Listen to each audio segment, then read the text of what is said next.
I see a lot of dancing. I see a lot of singing. Yeah, they are good. We are so happy that they're here. And do you know that one of these band members came all the way from North Carolina to be here just for tonight to play this event?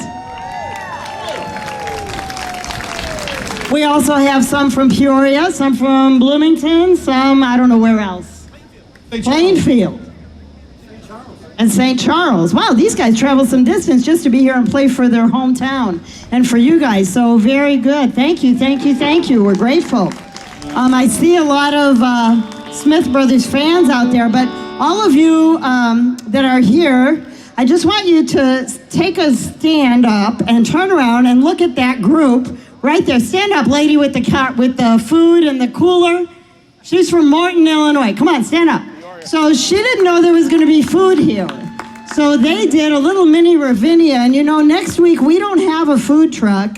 So all of you Streetorites who are going to come next week to listen to the Senko Danley Band, you can take a note from them. They brought their little food sandwiches and a little cooler. They're going to Monroe Tap and supporting local business for their beverages. So there you go. They had to come from Morton to show us how to do it. Thank you, folks. I'm very grateful. Also, I got to tell you, we have a celebrity in our audience. He's probably going to want to shoot me for this. But my neighbor and friend and now local Streator author, Dave Reed, is standing back there. And if you didn't know it, he just had self-published a book called Pictures from the Past, and it's full of his postcard collection of Streator history with a little, you know, if you've ever heard Dave tell a story, nobody does it like him, and I think he wrote the book the way he talks, so you gotta go see him talk so that when you read the book, you'll hear his voice. But he describes every postcard and what it means and how it came about.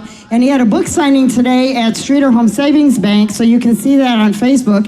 Alan Culver, our local modern-day historian, was taking pictures. But the books are available for sale still at Streator Home. All the proceeds from that go to the Streatorland Historical Museum. So Dave's not making any money on that, right, Dave? Yeah, nobody, not a penny, he says. Nobody's making any money. It all goes to support Streatorland Historical Museum. So if you get a chance, go down there and get a book. Help support our museum and support the efforts of our own local historian, Dave Reed. Speaking of donations and keeping things alive, it is only through the donations of our audience that we're able to maintain this Jammin' at the Clock every year. So right at the beginning of the evening, Cinda and I run around and we collect nickels, dimes, quarters, pennies, green stuff to help us with next year's events. So if you weren't here earlier, we're coming around again, round 2. For anybody who missed us at 6 o'clock, we're coming around at 7 o'clock. We're grateful for your support. It's the only way we could do this. We don't make any money.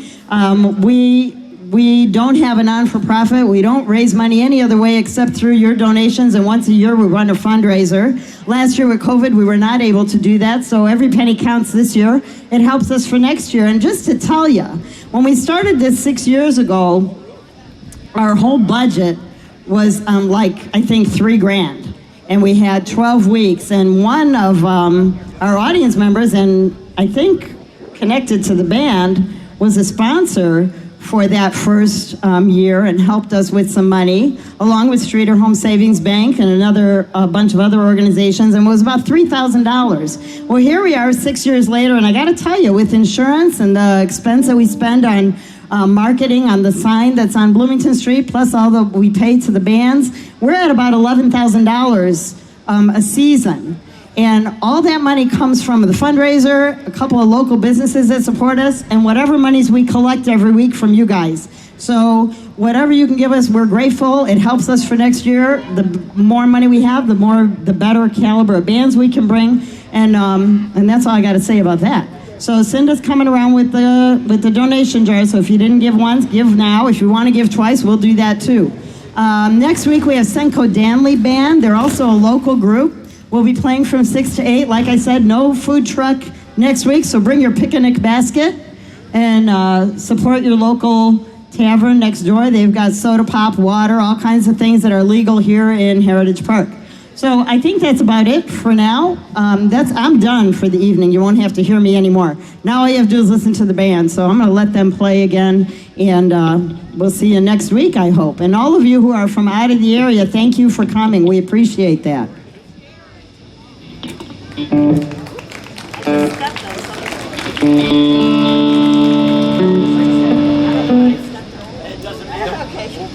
All right, Streator, give it up for Toni and for Cindy.